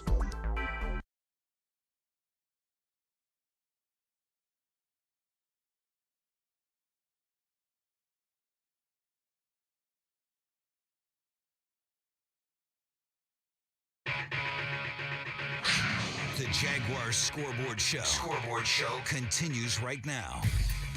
Jags over the Colts 27-20. J.P. Shadrick with Mike Dempsey in Jacksonville. Bucky Brooks on the phone line from Los Angeles. We're taking your calls, 355-NFL-1, 355-6351. Our thanks to Crystal for bringing us some pregame food today. We had we had it was a barbecue, Crystal, Yeah. it felt like. There Original. was Crystal chicken there. There was some chili fries, wings. Onion rings, wings. Bucky, you missed out. I'm telling you. Milkshakes. You missed out. Seriously. It sounds like a good one. It was a good one, and we're going to have it every Sunday here in studio. So maybe you'll have to fly across and join us in studio for the pregame food, and then the Jaguars football on top of that. Let's get back to the phone lines. Oh, yes, Bucky, you were about to say something. Yes. Sorry. Oh, yeah. Oh, no. We definitely need to make that happen. I know. Sure. It sounds like a plan to me. Yeah, we got enough left over. We might have to ship it to you. I think mean, so. they sent so much today. I'm going to bring more of an appetite next time. All right, let's get out to it. 355-NFL-1, 355-6351, the number. We'll go to the north side. Willie on the north side, you're next up here on the Scoreboard Show. How you doing, Willie? Hey, Willie. Hey. You're on the air. Hey, guys. I just wanted to talk about how do you think we're going to move forward in our situation? Like you have the Dolphins and the Titans and the Bengals coming up. How do you think we're going to do in the first quarter of the season? Yeah, it's a good question. Next week on the road, Bucky, and in the division to get this the quarter continues next week. What do you think about the first quarter? Well, I mean, look, JP, it's important that at least there's familiarity. Like the first two games being division games, it gives you confidence because you know those teams. Next week, the Jaguars already know how the Tennessee Titans like to get down. They understand the physicality, the toughness that the Titans bring, and so it won't be a surprise when they step onto the field. I think the big thing is normally in normal circumstances for each quarter, you just want to go 3-1. 3-1 will get you to 12-4. That'll get you home field. Well, the Jaguars are looking at a situation where they have to believe that the Tennessee Titans game can be a winnable game. And so you get that. You talk about the confidence that springs from winning two division games. It is really an opportunity for them to get a huge momentum boost by winning next week. And the short week after that with Miami coming in, Mike. Right. Well, you win the game this week upcoming, And, man, you're in good shape. 2-0 in the division, and you look at those two games as extremely winnable after that. Miami didn't look particularly hot today, and Cincinnati's ongoing right now with the Chargers. But, they're coming off the worst record in the National Football League last year, and I know they've added a lot to their team, but apparently the Jags have as well. So, I mean, look, you look at it, Bucky, and all of a sudden you go from who knows where we're going to be to, man, if we can get that one against Tennessee, things can really get on a roll here. Yeah, it's crazy, right? You talk about a surprising start. The Jaguars supposed to be tanking, but then you get a win that no one expected against the Colts. If you're somehow able to turn this game against the Tennessee Titans into a win, you would have to say that they would probably be favored against Miami and favored against Cincinnati. I mean, as crazy as it may sound, they could be looking at a 3-1, 4-0 start if it goes well next week. I don't think that's anything that anybody would have put out there for Jacksonville. All right. Thank you, Willie, on the north side for the call there. Let's head out to Murray Hill next. Mark in Murray Hill is next up here on the Scoreboard Show. Hi, Mark.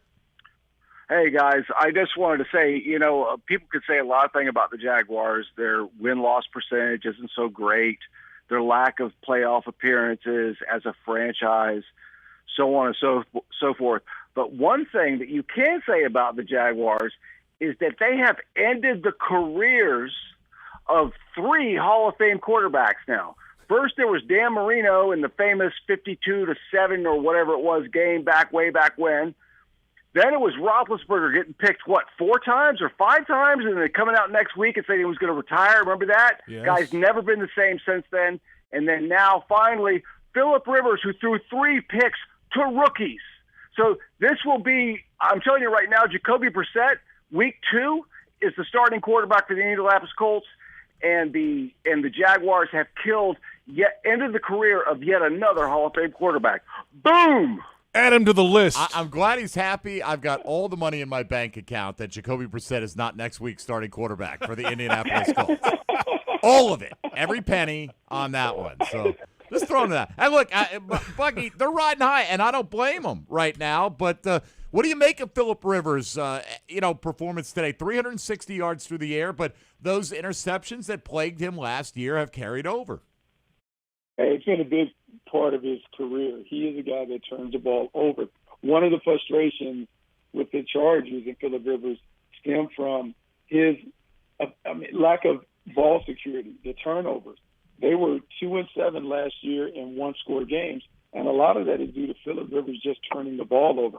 And so you knew when they put it up 40-plus times in the air, the odds are that the Jaguars are going to make a play. And so the more that they threw it, the more that it actually played into the hands of the Jaguars. Yeah, I know that Mark is excited there. 62-7. Yeah. And Ben Roethlisberger came back the next year and threw for a league-best 5,100 yards. 5,100 yards and 34 touchdowns. He's still playing. He's still playing. His career's not over. But look, I get it. You're happy. You should be happy. And Phillip Rivers did not look spectacular today. Thank you, Mark. Let's go to Craig in Hilliard next up here on the Scoreboard Show. Hi, Craig. How are you? Good. How you guys doing? Great. What's up? James Robinson, what a promising start for him, huh? He showed a lot of promise. I tell you what, he made more guys miss in that first quarter than Leonard Fournette's made in 4 years. So I really think that's a positive addition to the team, and now we see why they got rid of Leonard Fournette. This guy seems like a better fit. Leonard Fournette was always just an average running back to me. And it's pouring rain, so I hope you can hear me. No, we hear you fine, man. We hear you fine. Drive careful if you're driving in the pouring rain. But, yeah, Bucky, James Robinson has a little something here out of this backfield, it feels like. Hey, JP, it's funny, right? So when we hear the conversation all training camp, hey, James Robinson, he can be a player. Hey, this undrafted free agent is a guy. Like, you have to look at the coaches and say, come on, man. An undrafted free agent that we haven't seen in the preseason game is going to be the starter. But, look, give Doug Marrone and the coaching staff credit. He's as good as advertised. 90 scrimmage yards. He had 16 carries for 62, the 1 catch for 28. We saw the hurdle. And early in the game, I thought it was really, really telling. They lined up in old-school I formation, stuff that Leonard Fournette would do. They ran those same plays, and James Robinson was churning out 5 and 6 yards a clip. And without a penalty, there was a penalty early on the center that called back an 11 or 12-yard run. Yep. Man, you talk about a guy that was on his way to a 100-yard day. I think you have to be excited that in his debut as a rookie, it wasn't too big for him. I think it bodes well for the future with James Robinson as starting running back. I don't disagree with you, Bucky. I will say this, though. He was 10 for 62 at the half, so he was 6 for none in the second half. Right? No. I'm just trying to. Yeah, Mike. Well, no. Look, I'm just trying. Look, he had the catch and run, and as you said, he had a run call back. My point is, look, it's a good start. We don't have to put him in the Hall of Fame yet. There's so much room for growth for James Robinson here, Yes. and he had a very good first half. Helped set the tone for this football team. Nobody's got any film on him at the NFL level, so let's not expect he doesn't have to go out there and average 7 yards a carry every week to be an effective player in the National Football League. He had an effective debut, no doubt about it, but with the exception of that catch and run, he really didn't do anything in the second half today. So I'm glad he did what he did overall, but just let's not. Let's tap the brakes. You're right, saying. that's all. Okay. All right. Look, and I'm very excited about the guy. Don't get me wrong, but there's a lot of room for growth for James Robinson. Yeah, there is, and there's a lot of season left. There is a ton of season left, which is absolutely. good news. It's a good start for him, though. The Jags win today 27-20, and they knock off the Indianapolis Colts. Jaguars Game Day is presented by ViStar Credit Union. If you believe no car payment for 90 days is better, join ViStar, a standard feature on new or used car loans. ViStar never forgets that it's your money. Back with more of your calls in a moment. 355-NFL-1, 355-6351. J.P. Shadrick, Mike Dempsey, and Bucky Brooks. It's the Scoreboard Show on Jaguars Radio. Jaguars fans, whether it's on the field or in your finances, the key to success is a solid plan. From high-yield banking to home lending, into retirement, and beyond, TIAA Bank offers solutions that can help you achieve your goals and make the most of your money. It's time for a plan. Start building your legacy today at TIAABank.com/Jaguars. TIAA Bank is a division of TIAA, FSB, member FDIC, equal housing lender, and the official bank of the Jacksonville Jaguars. Why do you choose Farah and Farah? First, we have the financial resources to take on any insurance company. And our track record proves that we know how to win. Our attorneys and staff are a team, and we've worked together for decades. To us, our job is much more than just a paycheck. We love to help. And this is important. We never forget. It's not about us. It's all about you. Farah and Farah, Jacksonville. At Tropical Smoothie Cafe, one taste and you're hitting refresh now, palm tree swaying now, letting loose now, busting a move now, cranking up the beats now, hands in the air now, feeling free now. You're on Tropic Time now. And right now at Tropical Smoothie Cafe, try our watermelon mojito and guava margarita smoothies. And you're tasting fruity now, sipping sunshine now, toasting summer now. You're on Tropic Time now at Tropical Smoothie Cafe. Hey, it's the Good Greek Spiro, and I am proud to announce that Good Greek Moving and Storage is now the official mover of your Jacksonville Jaguars. The Jaguars are making all of the right moves, and you should too. So when it's time for you to move, do it like the Jags and call it Good Greek. Simply dial ** Greek from your cell or go to goodgreek.com. That's goodgreek.com. Good Greek Moving and Storage, official movers of the Jacksonville Jaguars. Good Greek Moving and Storage, your superhero movers. If you've ever been in a vehicle crash, then you know the impact caused by a collision. Now imagine the force of a crash so great, people are killed. My name is Eric. I sat behind the wheel and drove drunk. I caused a crash that killed 2 young women, Megan and Lisa. Now, I sit alone in my jail cell. Megan and Lisa were taken forever, and their families and friends were left devastated. Don't drink and drive, and remember our roadways are connected to our families. This message brought to you by the Florida Department of Transportation. Proven IT implements a strategic game plan designed to streamline your business for maximum results. Make the winning choice with the official business systems partner of the Jacksonville Jaguars, Proven IT. Proven IT's technology experts use a customized approach to understand how to design, implement, and monitor solutions that optimize your business. Proven IT provides managed network services, document management solutions, office technology, voice and data solutions, and more. Visit ProvenIT.com to see how they can streamline your business. Proven IT, transforming workplace productivity.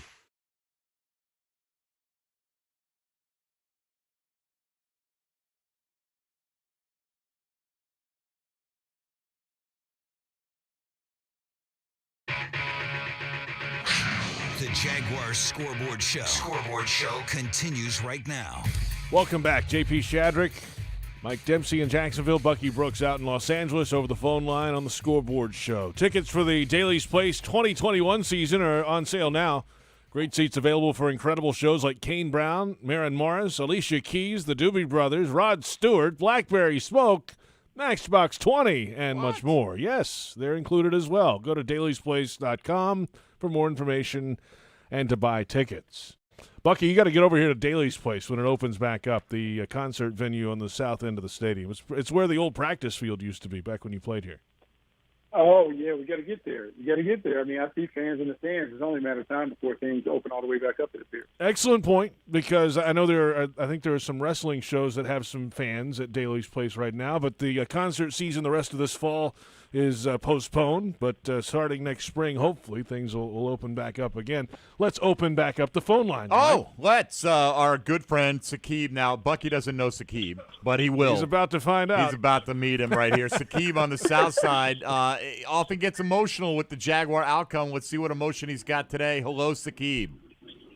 How you doing? It's an honor talking to Bucky Brooks. I'm such a fan of his. Today has been a really, my Florida State lost yesterday. I've been crying all night long last night, okay? Seeing my Jags win, it's almost my birthday. It's a great birthday present. I just want to know if you guys can explain to me if we can get this defense just fixed a little bit and tackle a little bit better. I think we can be a good team this year. I'm so excited. I've been screaming all day. I can't even talk anymore because every single buddy on NFL Network, everybody had us losing today to these sorry Colts, okay? I'm excited, and whoever picked the Colts can go back to Indianapolis because we won today. Gardner Minshew, 3 touchdowns. Forget about it. Thank you, guys. Thank you, Lord, for winning today. Have a good one, guys. I love you. All right, Sakib. It's all love. Well, Sakib's always this positive. No, he's not. Okay. Yeah. It can go the other way too, Bucky, but that's what we get most weeks here on the Scoreboard Show. How about that one? How about that? Like, very excited. He brought up something, though. He talked about Gardner Minshew. I think Gardner Minshew's first performance under Jay Gruden was outstanding. I love what Jay Gruden was able to do. And when you look at the stat sheet, 19 for 20, didn't go over 200 yards, but he had 3 touchdowns. He threw to 10 different pass catches. I think that is important because everything that they had talked about in the run-up to the first game was about, we feel like we got a bunch of playmakers, we're going to spread it around and let our guys just do their thing. And that's what they did. And so I think going forward, I think it just speaks to the talent that they believe that they have offensively, that they can just run plays and just let Garner be the pass-first point guard. It worked out today, but I think I'm optimistic that it's going to continue to work out because he is a very, very good distributor and a really smart and sound decision maker. All right, that was good analysis. I'm just happy Sakib is happy. We all are. Right. We've been through the ups and downs with Sakib over the years. I remember he quit us for like 2 years or a year and a half or something. I believe it was until they get rid of Doug Marrone, I'm done with this team. That's right. Or unless they win the opener. Right. So, hey, Here Sakib, it's all right. You're a fan. You're allowed to be emotional. All right. Let's go to Chris in St. George next up here on the Scoreboard Show. We're going to Charles. Oh, Charles is up next. Charles. Okay, Charles, you're up next here on the Scoreboard Show. Go ahead, Charles. Charles, you're on the air. Charles, you're on the air. Hey, yes, sir. How you doing? Good. How are you, man? I have a couple of questions. Like on draft day, I had a lot of my principals complaining about why they drafted C.J. Henderson that high. All you had to do is look at the tape today. And my other question for you is, I thought he was wearing number 21, not 23.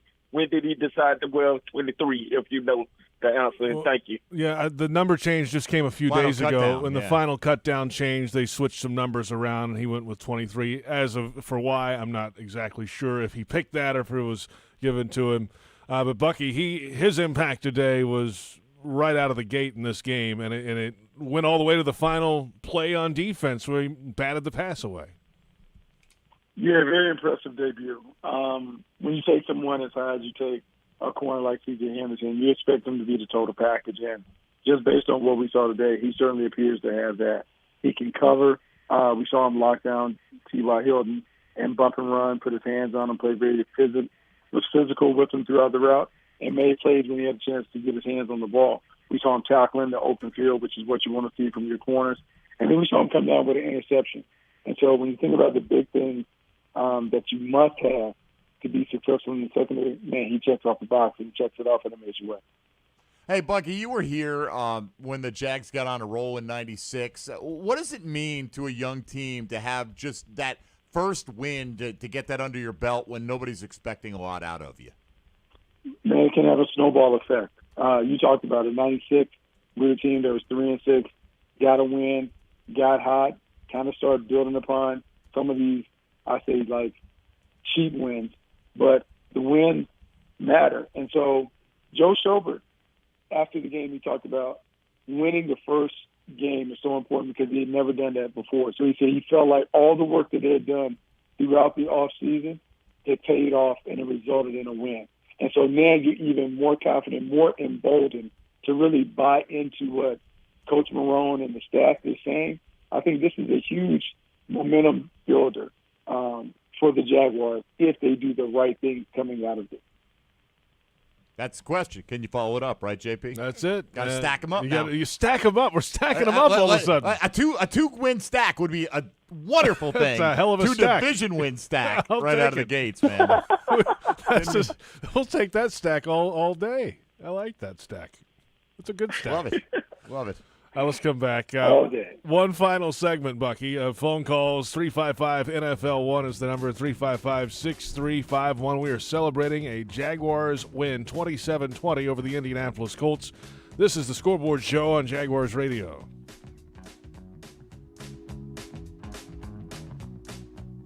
Hanania Subaru of Orange Park would like to present our new dealership with over 13 acres of vehicles to choose from and our new online buying program, iBuy. You decide how much of your buying experience you do online. Browsing, value your trade, picking your payments, financing. Just go to SubaruofOrangePark.com, pick out your vehicle, and click iBuy to begin. Become an iBuy preferred customer at Hanania Subaru of Orange Park, your local Subaru superstore. At Jacksonville International Airport, the health and safety of travelers is their #1 priority. They're doing everything they can to mitigate the spread of COVID-19, from adhering to CDC cleaning guidelines, requiring facial coverings in the terminal, and encouraging social distancing at every point of the airport experience. For a comprehensive look at what the airport, airlines, and their shops, restaurants, and rental cars are doing to keep passengers safe, please visit jacksairportcares.com to learn more. Why live with foot or ankle pain? If you have persistent pain, numbness, tingling, burning pain on the bottom of your foot, or swelling that doesn't improve with home treatment, it may be time to see Jacksonville Orthopedic Institute. Our foot and ankle specialists have innovative new options to help you get back in the swing of things without persistent pain that slows you down. Call JOI 2000 or go to joionline.net for an appointment. Nothing kicks off your game better than a handful of Georgia peanuts. Power packed with protein, essential nutrients, and great taste. Georgia peanuts are the MVP for affordability, sustainability, and nutrition. To score life's touchdowns with recipes and fun facts, check out GAPeanuts.com. The perfectly powerful peanut is brought to you by the family farmers of the Georgia Peanut Commission. Peanuts! Get your peanuts! Dreamfinders Homes has a simple commitment to their home buyers. Deliver unsurpassed quality, uncompromising value, and an extraordinary level of customization you simply won't find with other home builders. With over 40 communities to choose from, you'll find a location you love and the home of your dreams. Dreamfinders has townhomes, single-family homes, and custom estate homes starting from the high 100s and a wide selection of move-in ready homes. Quality, value, customization. That's the Dreamfinders difference. Call 904-738-0165 or online at dreamfindershomes.com. Dreamfinders Homes, the official home builder of the Jacksonville Jaguars. Prices subject to change. change without notice. Equal housing opportunity. The best thing about working at Fair & Farah is all of the employees. We all work together. It's extremely enjoyable to come to work every day. There's a common cause or goal. No matter what your job is, we're all there for the client. We are dedicated to our clients 100%. We do everything it takes to maximize the value of their claims. Fair & Farah is really the Farah family. When they choose us, they choose a family to fight for them and to protect them and to make sure that they're in a good place and that they have somebody on their side. Farah and Farah, here for you, here for good, Jacksonville.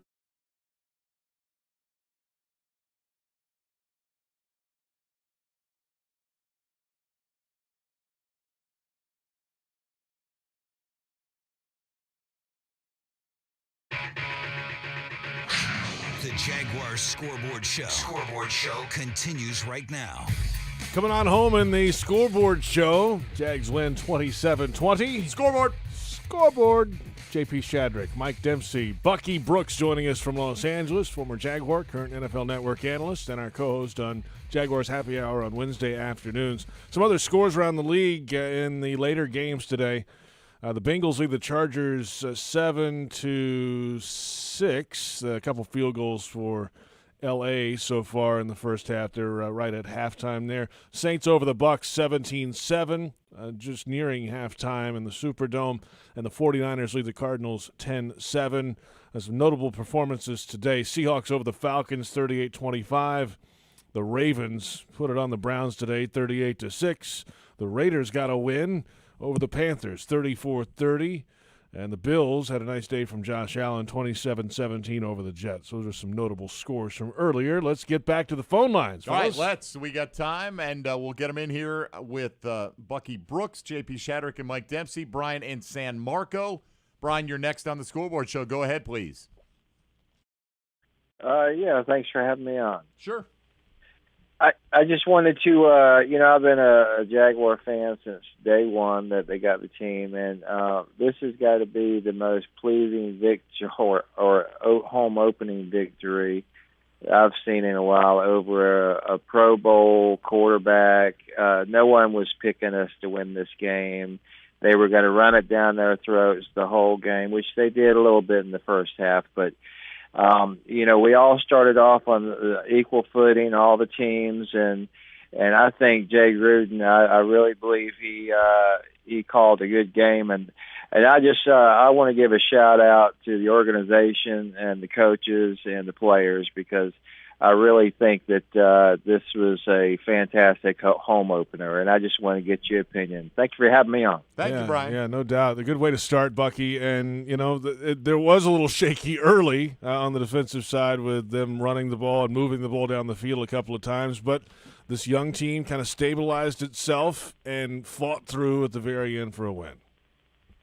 Yeah, it was shaky at first because we talked about it. It didn't seem like Jacksonville had a good feel for how to contain the running game. We couldn't identify the running backs in the passing game. And so Phillip Rivers was able to do whatever he wanted to do, run it or throw it. They were seemingly getting 10 yards a clip. But after that big fourth down play, you talked about it, the game kind of changed. It settled down. Jacksonville then began to feel like they still had control of the game. Even though they may have been behind, they still felt like they were in it. And, look, man, it's a great win because they were teetering on the brink, and with young teams, you just don't know how they're going to respond to a little adversity. But to their credit, to Doug Marrone's credit, they bounced back. They got up off the mat, and they fought. That's all you can ask for them. All right, let's go back out to the phone lines now with Bucky Brooks, J.P. Shadrick, Mike Dempsey, joined now by Papa Louie in Neptune Beach. Papa Louie. Papa Louie, you're on the air. Papa Louie going once. Yeah. Hey, guys. You're on the air. Hey, thanks for taking my call. First time this year talking to you. Glad to have you. What's up? I just think it was a great game today. I just feel so exhilarated as far as winning. My two MVPs would be Aubrey Jones, maybe the tackle of the year, and, of course, Gardner Minshew. And Gardner had such a game. When he goes out on the field, I feel every set of downs he's going to make something happen. And I never feel like I'm out of the game like I did in years past with some of our other quarterbacks. Thank you for taking my call. I'll be talking to you soon. I love you guys. All right, Bye-bye. thank you, Hey, Papa we Louie. love you too, Papa Louie. Everyone's loving Thank on you. us today. Yeah, hey, it's week 1. It's a win. We That's didn't why. do anything. Just let's hope it stays that way. That'd be nice. Very positive. There's something about that magic, though, the moxie, a little something extra that Gardner has. He may not show it a lot on the practice field, and even analysts here, Bucky, that are coming to practice and such, and watching the tape here of training camp, we're like, hey, it's not the cleanest practices, I'd say, with Gardner. But when the lights come on, the guy has something. Yeah, some guys are just built like that, JP. Some guys, man, when you put them in a game environment, you put the crowd out there, they go to work. And I think Gardner is one of those guys. And it's very clear that he understands this offense. He knows where to go. He didn't hold on to it for a long time. They did have force sacks. You'd like to see them clean that up. But in terms of playing the game and having a flow and a rhythm to it, this offense definitely had a flow and a good feel to it. All right, thank you, Papa Louie. We move along here with Greg on the west side. Next up on our scoreboard show. Greg, you're on the air. Go ahead, please. Hi. Hey, how are you guys? Great, man. Great. What's up? Hey, I just want to say I think we got a lot of good rookie players this year. And I also wanted to give props to Josh Lambeau. He's always there when we need him. And I think he only missed one field goal last year, and that was from almost 60 yards out. But I just wanted to give him props. He's a good kicker. I think he's the best in the NFL. And thanks for taking my call, and have a good day. Thank you, Greg. You got to love kicker love, Bucky. You do have to love it because kickers it's kind of like the forgotten position, right? No one wants it until you really need them, and they have to make a 50-yarder to win the game. But Josh Lambeau has been terrific since coming over. Stabilized the position. It's giving them a consistent score. So now when they hit the 30-yard line, they know they're able to put points on the board. That is huge because they never have to deviate and get outside of themselves in terms of the way that they play offensive ball. But I think it's great. I think it's great that they have someone that can consistently nail the kicks. We'll see if he can continue to do it, but right now it looks good. Bucky, so important on a young team, right? Where it's like, if you have a young baseball team, you want a good closer. That if you've got that late lead, you want to be able to close the team out. If Lambeau's given the opportunity, he generally has come through for this football team, and that's got to give a young team a lot of confidence that, you work so hard to get yourself in position, and there wasn't a lot of margin for error today, and he came through as he has pretty much every time since he's been here so far. Right. I mean, really, he's yet to miss a kick here in this stadium. In this stadium, he has not missed a kick. How about that? That's something. And it just goes to show you the kicking position. I mean, he couldn't apparently hit the broadside of a barn with the Chargers. That's right. Right. I mean, these That's guys, true. and it's like all of a sudden you go to the right place and the right environment and everything clicks, and he has been The spectacular. other part of that call, Bucky, was about the youth, the rookies on this team. Yep. 16 rookies made the final 53. That is a massive number of rookies, but as we saw today, if you have the right rookies out there in the right spot, they can contribute, not only contribute, but contribute in a big way. Yeah, no, you're right. It was a scary proposition to go out there with 16 rookies on the active roster, guys that you don't even know how they're going to fare in their first game because you haven't really seen them play in a simulated game. For them to have so many young players in what I would say are key roles, man, that's a great thing. And it's not just a great thing for this year. It's really a great thing for 2021 and 2022 when those other picks kick in. Because now you got these young rookies that are getting experience. And if they're able to win a little bit, man, you add some more players on top of that, that's when that rebuild really leads to a resurgence. All right, Bucky, that'll do it for our program. You have made it through the first scoreboard show of the season with a win. And this is a winning scoreboard show, too, because of Bucky being on Good here luck with us. charm. Yeah, we like that. Stick with us. I mean, I love it, JP. Right now, I'm undefeated. I just don't know what to do. I got to figure out a way to celebrate being undefeated because right now we're at the top of the standings.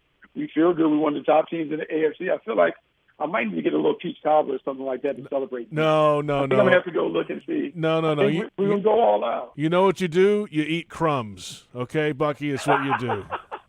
You don't eat the big steak or the peach cobbler. Champions eat crumbs. Got to stay hungry. That's what happens. You got to celebrate, JP. You got to celebrate your successes. Celebrate them all. You know, you can Victory Monday tomorrow. You can celebrate when you're holding the Lombardi Trophy in Tampa in February.